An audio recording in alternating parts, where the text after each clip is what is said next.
would you say are the most important things about you? My values. My ability to recognize talent. Honest with my family and friends. I'm intelligent, I'm attractive. My personality is very important. I have no idea. Hello, I'm Dennis Prager. And I'm Larry Elder. Did you notice that no one said anything about race or ethnicity? Almost everything else, but not that. That's because deep down we all know that the color of our skin and where our ancestors were born don't tell anyone anything important about us.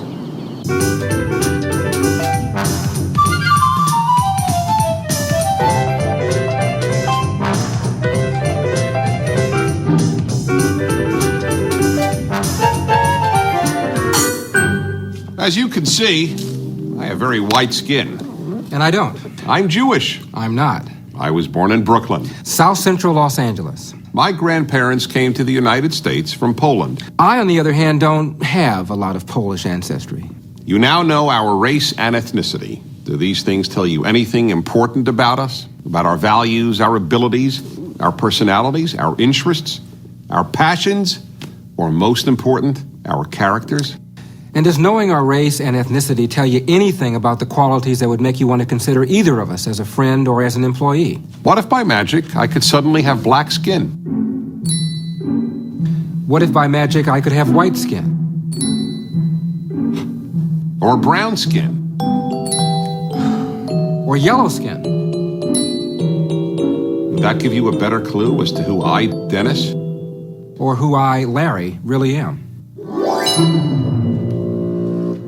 Why then, if race and ethnicity are so unimportant to our character, has so much attention been placed on racial and ethnic diversity? That's because of the well-intentioned desire to correct the prejudice which we all know exists. Wow, these are fine credentials, Mrs. Johnston, just fine. I see you graduated from the University of Illinois. Yes, and as you can also see, also worked for 3 years for Smith Aircraft. Oh, that's fine, Miss Johnston, just fine. I'll think it over. Goodbye. Well, I know I could do the job, sir. I'm sure you could, little lady. Goodbye. Oh, Miss McGillicuddy, send in the next applicant, please. Ah, hello, young whippersnapper. Where did you go to college? I didn't. I see. Had any experience? No, but that's fine. Just fine. Fine, just fine. Fine. Any reason you feel qualified for this job? Well, I'm white. And I'm a male. Oh, yeah. Thought you just talked yourself into a job. Well, that's how it often was, folks. Racial and ethnic minorities were often denied promotions or jobs, not because they weren't qualified, but because of their race, gender, or ethnicity.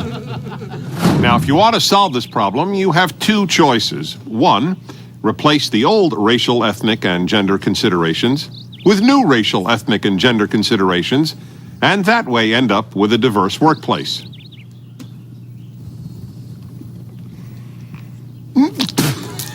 Or two, end all racial, ethnic, and gender considerations and simply hire people of ability and good character, and that way end up with a diverse workplace.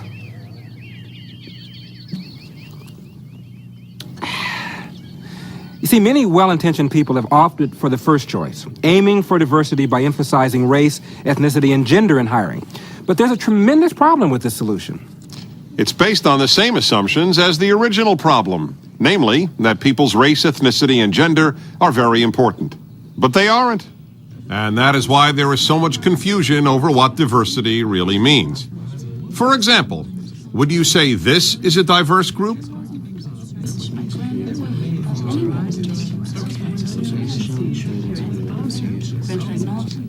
According to today's understanding of diversity, you would say yes.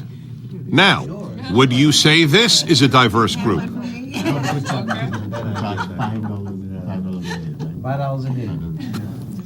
According to today's understanding of diversity, you would say no. They're all one race.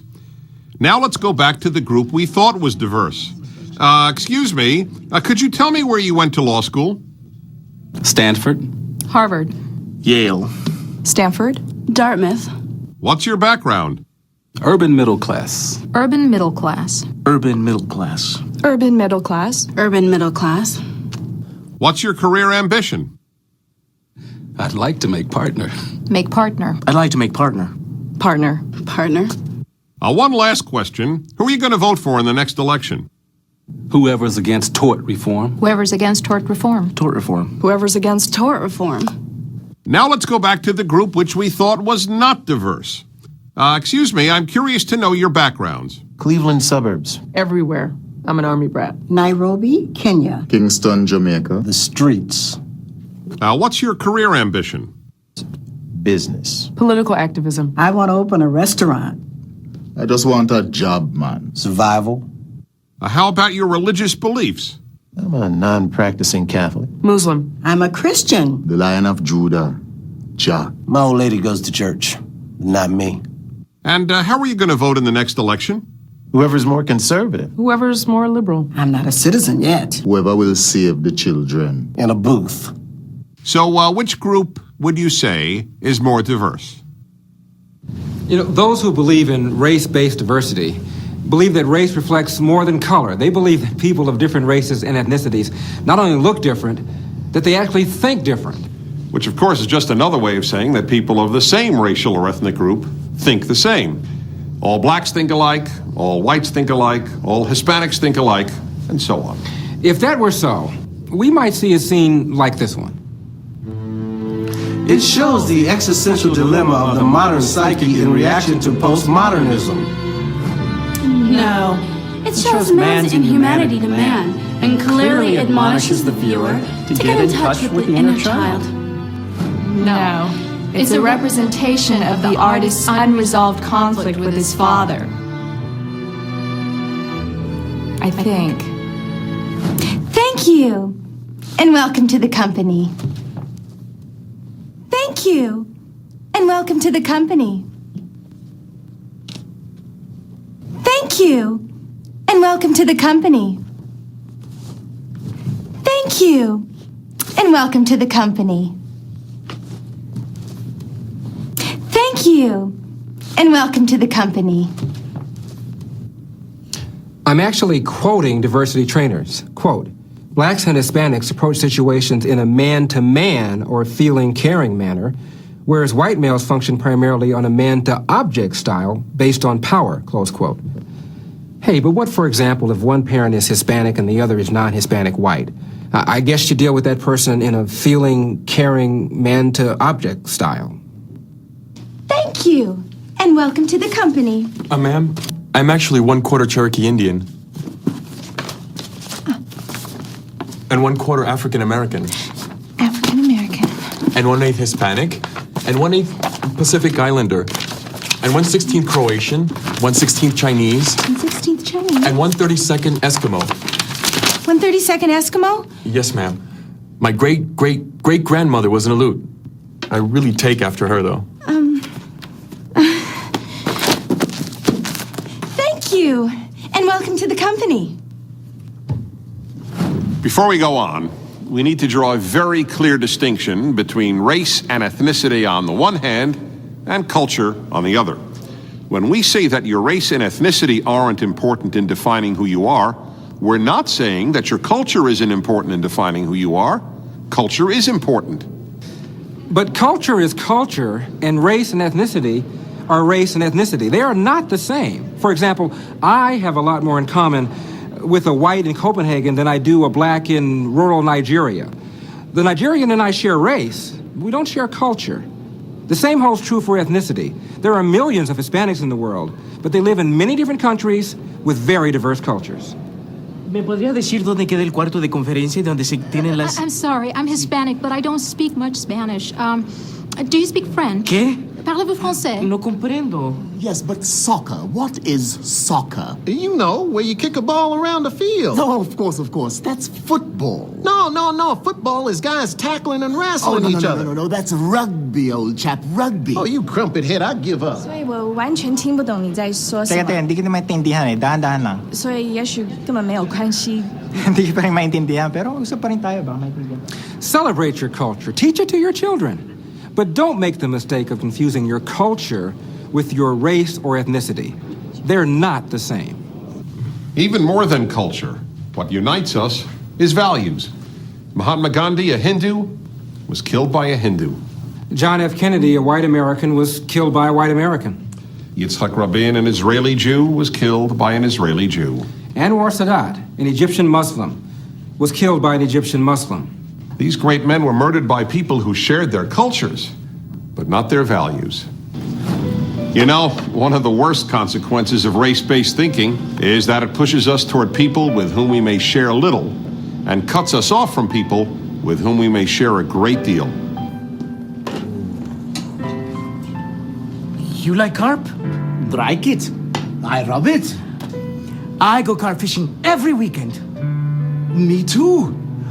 Ever seen this magazine before? Ever seen it? I got every issue. Me too. I'm a member of the National Carp Spearfishermen Association. No, I'm a member of NASCA too. We love carp. Yes, we do. We eat it all the time. Carp! Oh, this is great. You know, my friends say that carp spearfishing is stupid. My friends think it's stupid too. My name is Juan Ramirez. Junichi Nishimura.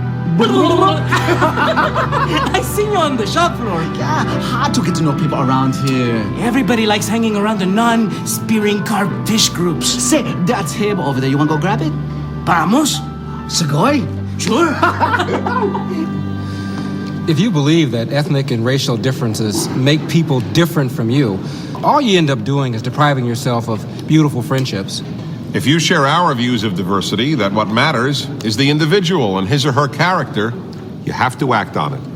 Open yourself up to people of all races and ethnicities, precisely because those are not the things that matter. Right this way, gentlemen.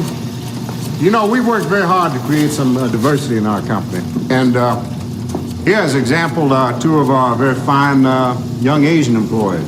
Ladies, right this way, gentlemen. It's a Latino female. Morning.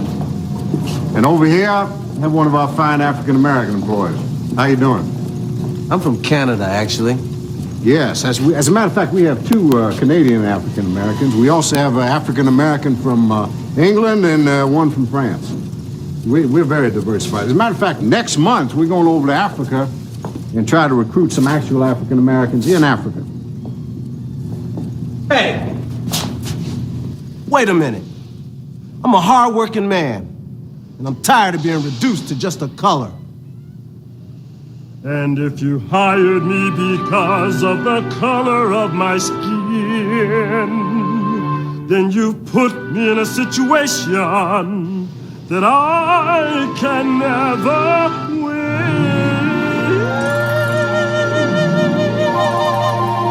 I don't wake up in the morning thinking that I'm black. When I look into the mirror, All I see is Jack. Jack with 2 cars, 2 kids, a wife and a cat. And if you hire me because I'm ethnic, then all I'll ever be is hot. Some call me a Chicana, some call me a Latina, but I am just a person named Rosa Montevina. I can succeed on my own, I'm not sitting on anyone's lap. And if you hired me because I'm ethnic, then all I'll ever be to you is that. They don't usually do this. Race-based thinking is nothing but a bunch of crap.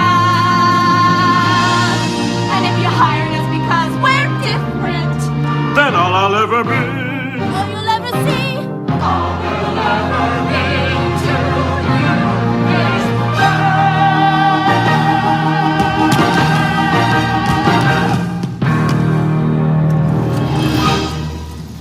Anyway, if you'll follow me, gentlemen.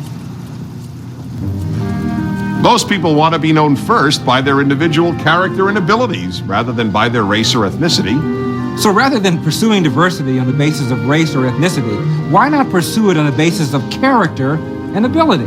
The irony is you'll end up with diversity anyway because there are so many people of good character and ability in every group. Strengthen your organization. Enrich your own life with a very diverse group from just one race, the race of decent human beings. I'm Larry Odom. And I'm Dennis Prager. Thank you.